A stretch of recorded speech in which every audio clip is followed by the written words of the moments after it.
it's just two people going at it. Just two people having a fight. And I feel AEW for me is more tag team wrestling, and AEW to me is Big Bang Theory, and WWE is Two and a Half Men. AEW is a smart kind of, it's a smart humor, while Two and a Half Men is just a regular crude humor we're all used to and we all know, while AEW is the smart humor that very few people get, but when you get it, you're laughing your ass off. It's genius, but at the same time, it appeals to a very direct audience. And don't get me wrong, that is a very good thing for AEW right now. They're building their core audience, which WWE did, and that's what allowed WWE to become a juggernaut. And now AEW is it's going to be a huge juggernaut. And I'll get to that later on in the show, when I talk about some other big news that happened this week.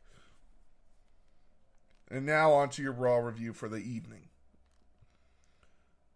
Becky Lynch and Bianca Belair kicked it off with an amazing banger of a match tonight on Raw for the Raw Women's Championship. It was perfect back and forth. Any move you thought could be the end move.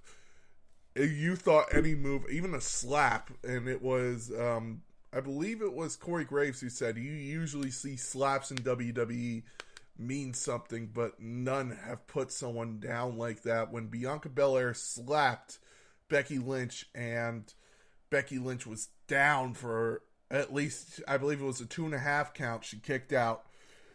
They went for the KOD. They went for every single move that could be possible. And finally, Becky Lynch hits the manhandle slam and pins Bianca Belair while holding the tights and using the bottom rope to pick up the win. So Becky Lynch picks up the win in a very heelish way. After this, we got Austin Theory versus Rey Mysterio. This was a weird match, but you could tell they're building to Dominic Mysterio turning heel in this match, as Austin Theory would win by DQ after Dominic Mysterio punched Austin Theory on the outside. It was round the outside a bit, and he would punch him, and Rey Mysterio would get pissed off at Dominic and would be yelling at him, berating him in the ring, saying, you shouldn't do that, we're not those type of people, we're Mysterios, we're better than that. And you can see Dominic getting pissed at him, like, you know what, Dominic wants to be his own man, and I've been waiting for it for a while. I thought it should have happened last week, and he should have cost Rey the number one contendership in the ladder match. I thought that would have been awesome, but he didn't, so I guess we're just going to be a slower build than what I thought would be a very cool, just automatic shot heel turn. I thought that would be awesome, but it looks like we're getting a slow build. After this, WWE Champion Big E and Seth Rollins came face to face. Seth Rollins holding his new number one contender's contract, saying he will choose the match at his time, and he is not 100%. Big E then challenged him to a match, and he declined. Big E then said, I want a match tonight. Kevin Owens then came out and said, I'm the face of Monday Night Raw. It's not Monday Night Rollins anymore. This is my show. And you can make the argument that it's Becky Lynch, that's Big E, that it is Bianca Belair. It is definitely not Seth Rollins. He is not the face of this show. Kevin Owens then said him and Big E have never gone in one-on-one in a match, and he would love to have that match. Big E, of course, accepted being a fighting man. After this, we got a backstage segment with Queen Zelina Vega and Carmella versus... They would basically make fun of Super Brutality, and that was pretty fun to see. It was just... Zelina Vega and Carmella work well together. They have good chemistry, and it's nice to see them bolstering the tag team division. And this was actually what made me want to do my WrestleMania predictions later on. It was because Cultaholic actually predicted this match would happen at WrestleMania this year, but it is happening now, and I just thought it was funny. I'm like, wow, they were really ahead of the curve with this one. They predicted this perfectly.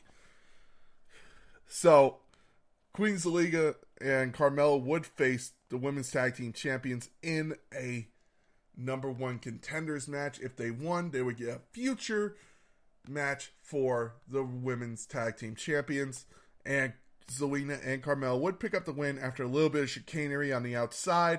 Carmella distracting while Zelina Vega was able to pin Rhea Ripley. No, it was Nikki Ash. She pinned Nikki Ash. I'm sorry. In the middle of the ring and picked up the win. So they are now the number one contenders for the women's tag team championships. After this, we got Chad Gable telling Big E that Seth Rollins was right. He can't be the face of Monday Night Raw, but with his help, he can be. Big E says he doesn't want to be another walking thumb like Otis. And I was laughing at this because I hated when Otis shaved a beard. I thought it was so stupid. But I like that they're just realizing, okay, we fucked up here. Let's just make as many jokes as we can before Otis grows the beard back. After this, we got Finn Balor versus Chad Gable. And Finn Balor and Chad Gable had a banger of a match. I knew these two would. They're both amazing amateur wrestlers.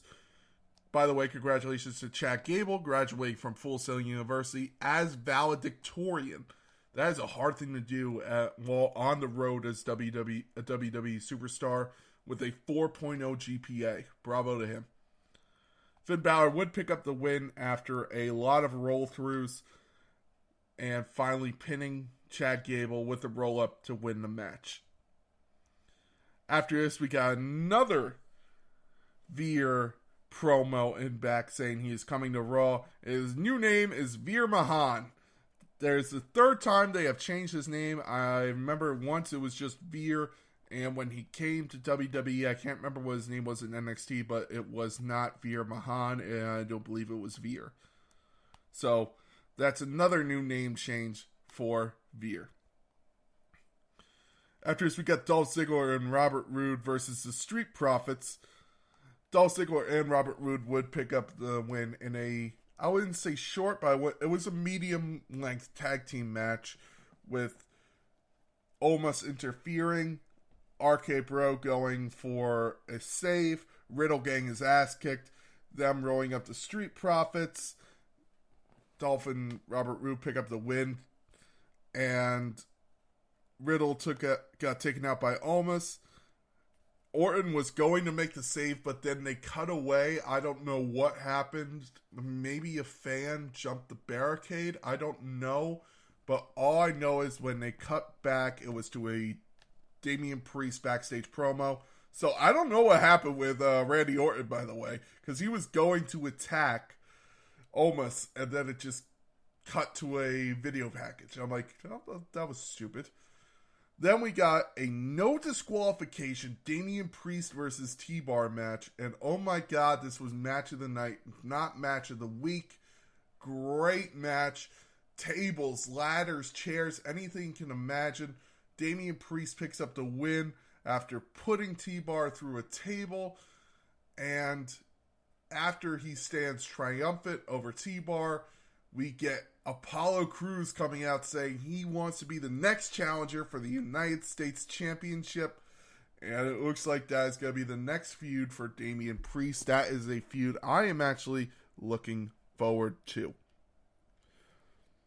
Once again, after this, Reggie got away from R-Truth and others as we got another John Morrison trying to find his inner chi. And then Becky Lynch celebrated her title defense over Bianca Belair, saying there's nothing wrong with doing whatever it takes to retain the title, and there is no one left to challenge her, and she wants someone new. At which point, Liv Morgan came up to challenge Becky Lynch, basically saying, I'm new, I'll face you. And Becky Lynch just walked away smiling. And people are saying on Twitter, why do you have Liv Morgan lose these matches if she's going to be the next person to challenge Becky Lynch? To which I said, if she's going to lose it to Carmella, those last two matches. imagine if Liv Morgan wins the title off of Becky Lynch like people want her to. And Carmella and Zelina Vega win the women's tag team championships. Well, suddenly those women's tag team championships are elevated. Hey, this woman didn't just beat her once, but beat twice the new Raw Women's Champion. What does that mean for the women's tag team championships? That elevates it to a new level, in my opinion. Okay? That's why I think of it. So, that's why I think she lost those 2 titles. After this, we got Kevin Owens versus Big E.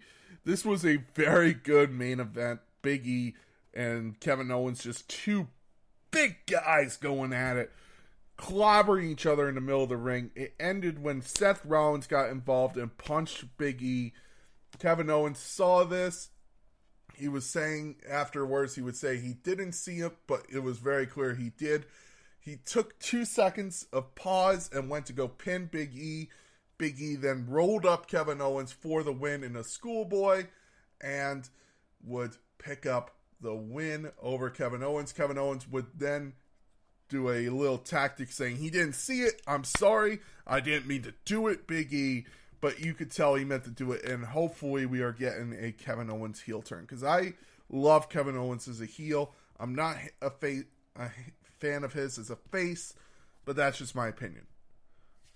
And it was actually funny that earlier in the night when Kevin Owens came out to challenge Big E, he said, whether I'm here for 3 months or 3 years, I am ready to face anyone and fight anyone and leave a memory in the WWE's universe that will last forever. So that was pretty funny. Kevin Owens actually talked about his contract talks with WWE. So maybe he'll resign. It's kind of a joke. He said 3 years. So maybe he's going to resign for 3 more years. That's just a little thing I saw. I thought that would be funny.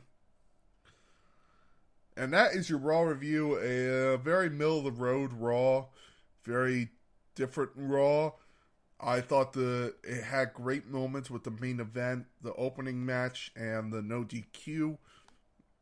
And maybe the tag team was a good match, but not great.